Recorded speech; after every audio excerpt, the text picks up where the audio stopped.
Hey, good morning everybody, it's the Savage Stacker. So this is going to be a new segment on my channel that I'm going to start doing, and it's going to be called Bars and Blades. So the first episode here, what we're going to do is I'm going to give you a little bit of background. I'm going to show off a blade, a couple knives, and that's what we're going to do. We're going to show off some bars and some blades, and it's not always going to be the latest and greatest and most expensive knives, and it's not always going to be vintage silver. It's going to be a mix and match of different, it could be vintage, it could be, the new bars I just picked up, or maybe something that's a collector item, or whatever with the silver. And with the knives, it's not always going to be American made. It's not always going to be a $7,000-$8,000 knife. It could be, something as simple as a new paramilitary 2 by Spyderco, or just something that I just picked up or I like, or that works really well. So let's get right on into it. First off, let's drink some of this coffee. Cheers, Sal. All right, so I have 4 things that I love in this world besides my family. That's knives, bars of silver and gold, fishing, and dirt bike riding. Those are my things right there. And this hits 2 of the things that I like, that I can get on video. And let's dive right into it. Let's start off with why I love knives. So when I was, I think 5, maybe 6, we lived up in Northern California, up in Mendocino County, and there's a bridge there. It's called Noyo Bridge, and it's over the Noyo Harbor in Fort Bragg. And I used to go fishing down there quite often, and on this particular day, so my parents had split up when I was like 5, and I used to go with my dad on the weekends, and we'd hike down there under the bridge and go fishing down in the harbor. And this particular day, me and my dad parked up top. We walked down along this steep trail under the Noyo Bridge. And if you've seen that movie Overboard, that bridge that's in that movie, that's the bridge. So we're walking down along that trail, and we find a knife. And I was like, oh my God, and I wanted it so bad, but I was 5 years old. My dad wouldn't give it to me, and I might have been 6. And I thought about this knife my whole life. So my parents had separated when I was 5 years old, and I didn't see my dad for I saw him until I was like 12. Then we moved down south, and there was a period where I didn't see him for 15 years. And I always thought about that knife. From when I was 5 years old, I told this story all the time about how I found this amazing knife, like the most amazing knife. And now that I look back on it, the knife isn't that amazing. And so for 15 years, I didn't talk to my dad. And finally, we linked back up. Actually, my wife helped us link back up. She found him. She researched and paid the money to find out what his address and everything was, and we found him. And it wasn't anything really bad between me or him or anything, because I used to go see him. Well, I would see him once in a while. Every few years I would go to Fort Bragg and see him when he was staying there. So it wasn't like I didn't see him those 15 years. It's just we hadn't really hung out. I mean, I saw him like 3 other times in that 15 years. But there was a point where we lost sight of him, where he went, where he was living, and it was quite a while. It was probably 7 or 10 years. And but needless to say, my wife found him, and I didn't know she was looking for him, but she found him for me. And I need some more coffee. Anyways, he had came down here to visit us a few times, and on one of his visits, he said he was going through all his stuff. And he was moving from one house to another, and was trying to get rid of a bunch of stuff. So he brought me like a little box full of knives. And there were some Victor Knox, like whatever you call them, the little survival knives, and then like a Gerber, like multi-tool and all these things. And then there was that damn knife. Now, he didn't know that I've been obsessing or thinking about this knife for all these years. Like, this is one of my earliest memories of my dad and fishing and just a good day, right? He doesn't know any of that, but it's one of those days that are impressed in my brain for the rest of my life. And I always thought about this knife my whole life. So he didn't know that. He just had this box full of these knives and all this stuff in there. And he's like, hey, do you want these? And I'm like, absolutely. And I go digging through there, and lo and behold, there is that knife. Now, at that time, I was like in my 30s. I think I was 37, probably 36, 37. And I haven't seen that knife since I was like 5 or 6 years old. So 30, 31, 32 years. I have been obsessing over this amazing knife, and well, I got it right here, so let's check it out. This is the knife that we found. Boom. And we found it on the ground as we're walking down the trail, and it's a double-edged, just like flea market boot knife, right? Taylor, surgical, Japan, and anything that says surgical stainless steel on it, right? It's like, there's different kinds of surgical. There's stainless steel. There's not really a surgical stainless steel, so it's just garbage steel, really. Pot metal handle, but he had no idea that I had been thinking about this knife. And I go, oh my God, no way, you still have that flipping knife? He's all, yeah, well, why? He's all, you remember the story on that knife? I'm all, yeah, I remember it. I've been thinking about this knife for 30 years. And he's like, oh, I had no idea. Yeah, it's just been sitting in my top drawer for the last 30 or however many years since he moved into that place. And I'm like, no way. Now, I was 5 years old when we found this, 5 or 6. And to me, it was the coolest find in the entire world. And I thought about this knife. I thought about my dad and that great day out there fishing. And it was one of my earliest, best memories of my dad. He had no idea. None. He just had some random used knife in his drawer, and a cool story, found it with my kid, right? So I finally got my hands on the knife. And this was part of why I had been into knives my whole life, is because of this knife right here. This is what got me started. This is what got my nose wide open on knives, was because of this blade.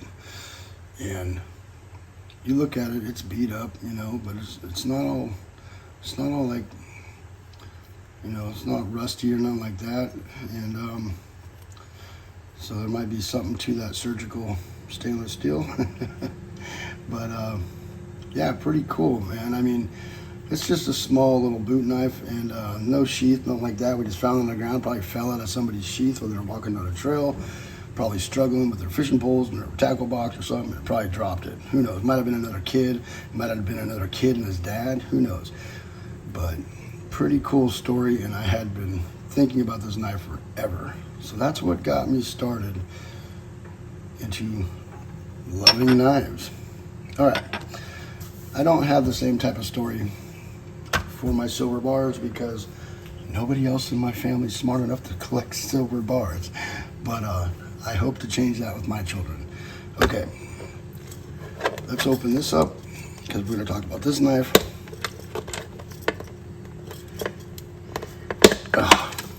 It's hard to do this behind the tripod.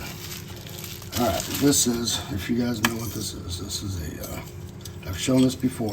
It's a Medford knife and tool, warranted forever in new or used original condition. So don't go beating on it with a hammer. But if it breaks under your own use, doesn't matter who it trades or gets sold or stolen by, they'll always replace it. Alrighty.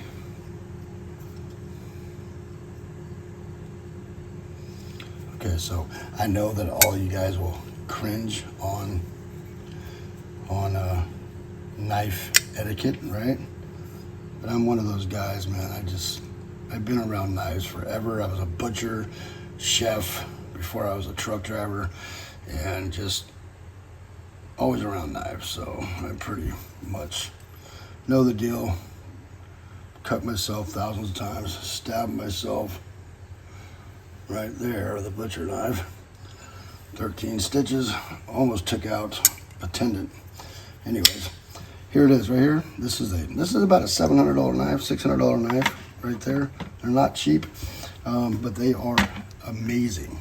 This is S35VN steel. It's with the S stamp is there, serialized, and this is titanium here that's been anodized. It's the American flag, obviously. You got some titanium lock bar stop with some flame anodizing on there, and yeah, pretty cool. Now they make a really this is a slim midi Marauder, and they make a Marauder H, which is like a Marauder Heavy. They make a bunch of different designs, and the original ones of these, this is really thin. The original ones are like this thick. The blade stock's about double, and they are serious workhorse of a knife. And I got this, I actually went for another knife, bought it, and then they called me and go, hey, sorry, that knife actually sold like 2 seconds before you ordered that knife. So I went with whatever they had in stock, and it was this American flag one right here. They come with a little born on date thing. All Medfords come in these cases right here. So if it's not in this case, you don't have all this stuff with it, it's probably not a Medford. There are a lot of knockoffs. Certificate of creation and authenticity. The certificate that item was created by Medford Knife and Tool, August 13, 2021, in witness of Greg Medford. Now think what you will about Greg Medford, but I really like the guy. Very outspoken. Lifetime warranty.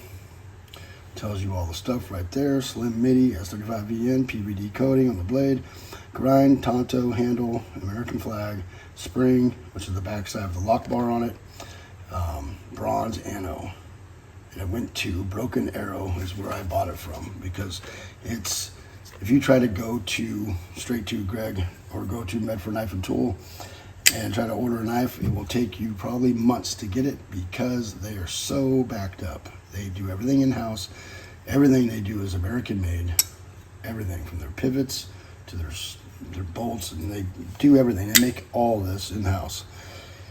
And very good product right there. All American made, from the box to the name tag to the chain on the name tag to the paracord that's on there, all of that, even the box, even the box that it came in, the cardboard box, like this stuff is American made. So he's pretty gnarly about American made everything. Now, not all my knives are American made, but I got me a couple. I got two Medfords. Why isn't it sticking? Oh, let's get to this. All right. So I just showed off this bar the other day, and LMC, Louisville, Metal Company. It's a vintage bar. That's the serial number M79-7. That is, and it was made in 1979, or minted, whatever you want to say, poured. It is 10.64.5 fine troy ounces of 3/9 fine silver. This is a very cool little bar. I'm really happy I got my hands on it, but I'm going to be holding off on buying any more vintage silver just for a little while.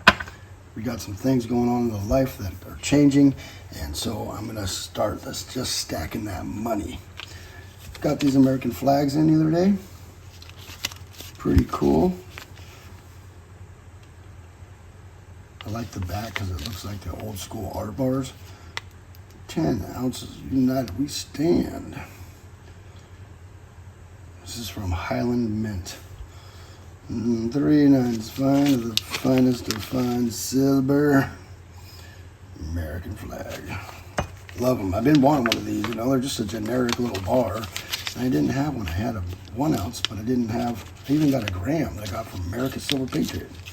But yeah, I had a 1 ounce, but I wanted a 10 ounce. Pretty cool. Pretty cool. All right, so this is my first episode of Bars and Blades. We are going to get a little deeper into it later on. I will give more information about bars, and I will give you a little more information about knives. Just kind of my first deal here. And I was even thinking about making a separate YouTube channel, calling it Bars and Blades, which I may do later on down the line. All right, there we go. Bars and Blades, episode 1. Beautiful, beautiful vintage. And I'm gonna be buying more vintage, but after I got a couple of them, I just bought 4 Engelhard bars. I bought this thing. I got some other stuff in as far as vintage, and I try to hold myself back to a few bars a year, and I've kind of gone overboard on that this year, so I'm gonna pull back, stick with the generic cheap stuff, and I'm probably gonna be going for gold mainly. I love my gold. But now we're starting this new episode here. We're gonna have to keep buying some silver bars, because you can't do bars and blades if you don't have any silver bars. All right, thank you all for coming by. It is a Savage Stacker. Gotta love this knife. Just a little garbage knife, and it's my favorite knife that I have in my collection. I'm so surprised when you pulled this out. I was like, no way. I figured it was long gone. I figured that thing long gone or broke or thrown away or whatever, but he still had it. Pretty cool. All right, thank you all. Please go down and smash that like button if you wouldn't mind. It really helps out. Yeah, go down there, leave a comment, and please subscribe. Thank you all. Savage Stackers, over and out.